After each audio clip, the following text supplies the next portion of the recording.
Coming up, Chipman resigns from the Free National Movement. Police report 3 more murders, plus the latest in the Shane Gibson trial.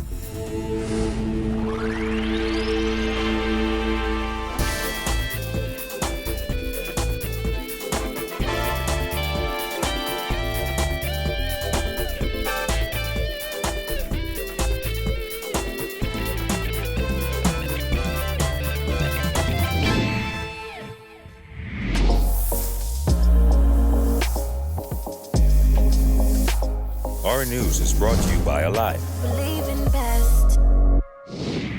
Welcome to our news and thanks for joining us. I'm Vonnie Tude. Topping news tonight, Centerville Member of Parliament Reese Chipman has resigned from the Free National Movement, citing partisan politics, insecure leadership, a lack of transparency and accountability, and the Minnis administration's poor handling of Hurricane Dorian. Though he officially severed ties with the governing party at 10 a.m. today, Chipman says he had been contemplating this move since January. I'm ready to go to work for the people of Centerville. After spending decades under the PLP's win column, Centerville became an F&M seat, but didn't stay that way very long. I can do more for you in Centerville as an independent. There is a huge disconnect between the Parliament and the people, and I am no longer able to sit back and allow that to happen. Since January, Chipman says he had given the Free National Movement an opportunity to show it is headed in the right direction. However, he says at this point he has decided it is not. In a letter to House Speaker Housen Moutri today, the Centerville MP asked to be reseated in Parliament and to speak for 5 minutes at the next sitting of the House of Assembly. Chipman says the Minnis administration's handling of Hurricane Dorian played a role in his decision to resign from the F&M. It was a big thing for me. When Bahamian lives are lost, and the way you would have seen lives on the street, definitely there is some accountability that needs to take place from the government. We have a Disaster Preparedness and a Response Act that should have been followed. The act was in place since 2008. Had we done the annual review and the annual planning from 2008, I'm not saying that we would have saved all the lives, but at the very least, we would have done what we were supposed to do to ensure that lives were not lost. Chipman also slammed the Minnis administration for bringing a mandatory evacuation bill to Parliament more than 3 years after Hubert Minnis made the promise while in opposition and 2 years after Hurricane Irma slammed the southern Bahamas. This administration was out on vacation for 2.5 months. And then they come to Parliament with one piece of paper say evacuation order. Really? Come on, man, let's do some work. People are out there hurting. The Centerville MP added that the VAT increase, conflicts of interest, defamation of people's characters, mistruths, Public Accounts Committee, and lack of financial transparency are simply unacceptable. I am no longer able to sit back and allow that to happen. I am not prepared to sit back and watch a parliament not follow the very laws they enact, but yet dream of a lawful society and a lawful culture. Chipman says he made several attempts to share his concerns with Prime Minister Dr. Hubert Minnis, but couldn't get a meeting. So I wanted to speak to him with regards to that, but of course, I never got an audience with the Prime Minister, and that's fine. I mean, people are who they are. The goal is to move forward. And, you know, maybe at some point we will show him how it's done. Asked if he thinks the F&M will be returned to office in the next general election, Chipman said he was surprised to hear Minnis tell Parliament yesterday that he plans on remaining Prime Minister for another 7.5 years. And so I was a little surprised that he would have stepped into that arena, because that arena from 2022 going forward, gee, you know, that's going to be a lot of... You're going to need a lot of stamina for that. The Centerville MP says though he fully anticipates some backlash from F&M supporters, he expects to be re-elected as Centerville MP. He was also asked if he would entertain invitations from other political parties. Right now, I'm not entertaining parties unless the parties commit themselves to changing their constitution to make the Bahamian people the beneficiaries of their party and the Bahamas. The prosecution's primary witness in the trial of former Progressive Liberal Party Cabinet Minister Shane Gibson wrapped up his testimony after more than a week on the stand. Jasmine Brown reports. British QC James Guthrie spent the entire day re-examining the prosecution's primary witness amid repeated objections by lead defense attorney Keith Dye QC. Guthrie began Thursday's proceedings by asking Ash about the defense's claim that Ash's reference to dropping off shingles to Gibson in a voice note that was played for the court was not referring to money. Guthrie asked Ash what did he mean in that voice note. Ash insisted he meant he was dropping off cash. Gibson is facing 15 counts of bribery concerning his alleged conduct from mid-January 2017 to the end of March 2017. He has denied all charges. The case revolves around contractor Jonathan Ash, who prosecutors say was owed upwards of $1 million by the government for work done as part of the cleanup following Hurricane Matthew in 2016. Ash allegedly paid Gibson bribes to speed up the payment process.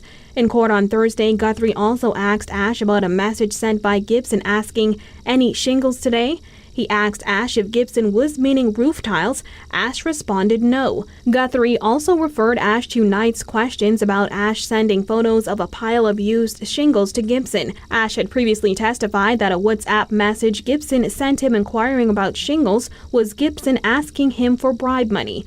Ash explained that the photo was of rubbish. He said he often sent photos of rubbish to Gibson to show some of the cleanup work he had completed in the Golden Gates constituency, which Gibson was the MP of. Ash told the court, "It's obvious Mr. Gibson would not ask me for debris." Guthrie also asked Ash if there was any possibility that the reference to shingles meant roof tiles or hairstyle. Ash said no.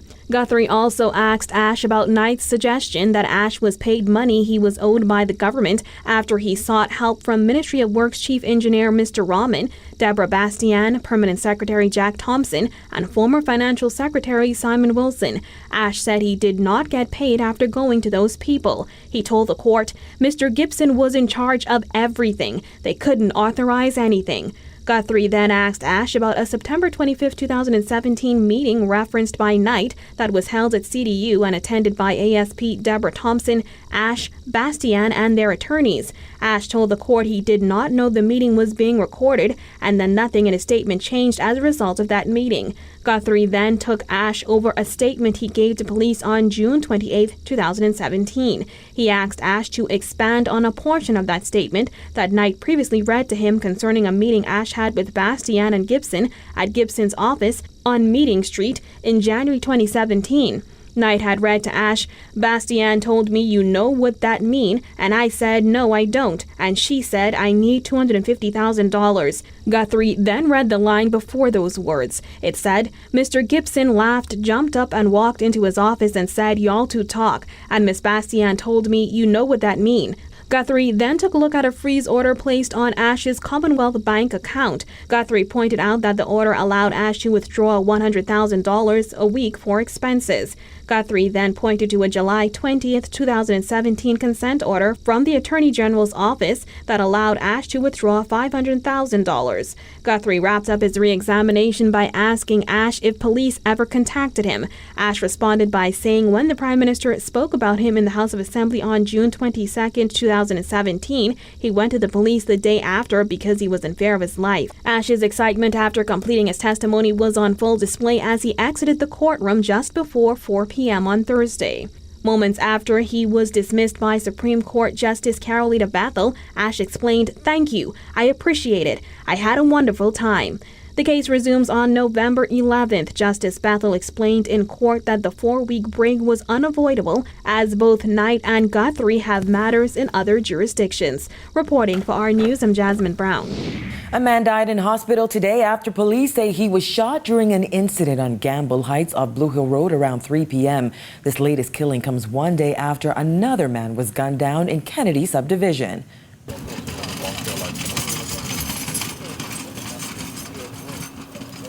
Another body removed from a crime scene. and another family left to grieve as police reported the second murder in one day. The man's family members fell to the ground in pain as police searched the scene for evidence. Police Press Liaison Officer Superintendent Chantanol says the victim was gunned down outside this bar in Kennedy Subdivision around 10 last night. We know that a man was standing outside a bar room here in Kennedy Subdivision when the occupants of a small gray vehicle pulled up. Two of the men from that vehicle exited the vehicle, opened fire in his direction, fatally wounding him before getting back into the vehicle and speeding away. Last night's killing came 5 hours after police say a man who was shot in the neighboring Nassau village community succumbed to his injuries in hospital. Knowles was asked if there was a link between the two incidents. While it is possible, we cannot determine that as yet. We're still gathering evidence in both incidents, and once the evidence connects, then we'll be able to say whether or not they're connected. But at this time, we're investigating each matter on its own merits. A small gray vehicle was also used as a getaway car in a recent murder. Knowles says they are exploring all options, but it could just be a coincidence. Possible, but we do know that there are lots of small gray vehicles on the streets now. But we are looking for information, anything that you have that can assist us to bring all of these matters. We now have 3 matters that opened this week, and we would like to bring them to close as quickly as possible. This latest incident brings the murder count for the year to 84. Knowles says officers will maintain a strong presence on the streets. We have sufficient manpower. We have our manpower on the streets. From what you can, I'm sure you've seen the numbers that we have out here tonight, which tells us and should be telling you that our operations are still ongoing. We have not ceased those, and we will not cease those at this time. We will continue the operations so that we can assure members of the public that their safety is definitely our most number one concern. Drama unfolded outside the magistrate's court today as 2 men were arraigned on murder charges. Giorgio Bain has the details. Family members and friends engage in a heated exchange outside the magistrate's court as officers of the Central Detective Unit bring 2 murder accused to face charges before the chief magistrate. Family members dared to get up close with the murder accused as they were escorted into court, and the accused did not back down. What? Hey, whatever, boy. Ain't this some gaming?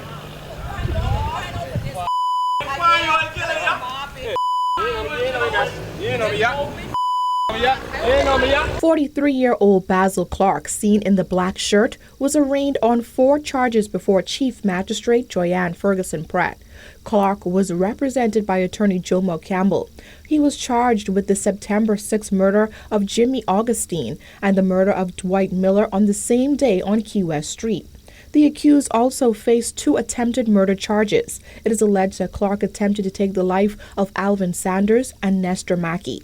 Clark was not required to enter a plea and will be remanded to the Bahamas Department of Corrections. He returns to court on December 11th for the presentation of a voluntary bill of indictment.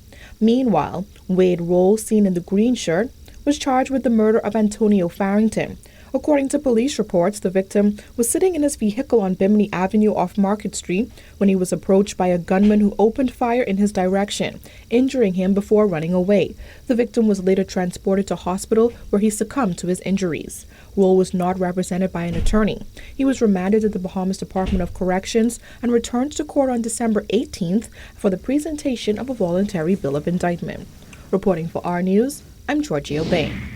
5 weeks after Hurricane Dorian displaced thousands of Grand Bahama and Abaco residents, the Department of Social Services says 895 evacuees remain in 8 shelters in New Providence, while all Grand Bahama and Abaco shelters have been deactivated. Here in Nassau, the Fox Hill Community Center was deactivated today, and the shelter at Pilgrim Baptist Church will be deactivated tomorrow, meaning evacuees there will be transferred to Kendall Isaac's Gym. John Michael Clark says their aim is to start getting evacuees back to Abaco once $6.4 million domes are set up. The reason the dome structure was chosen is twofold. One, we are very early in hurricane season. And 2, if you look at the level of devastation in Abaco, the recovery will last maybe 2-3 years or more. So the challenge for us was to find a very, very resilient structure. NEMO officials gave the media a tour of one of the domes, which has been set up outside the agency's headquarters. Each dome is 20 feet in diameter. It's 12 foot high, and each dome can accommodate up to 4 persons. We have planned to have ultimately up to 200, between 4 and 5 persons. We've planned to have ultimately up to 250 of these domes at the family relief site. And the family relief site is located in just next to the Spring City subdivision in Abaco. NEMA Director Stephen Russell says evacuees will be returned to Abaco once accommodations are in place.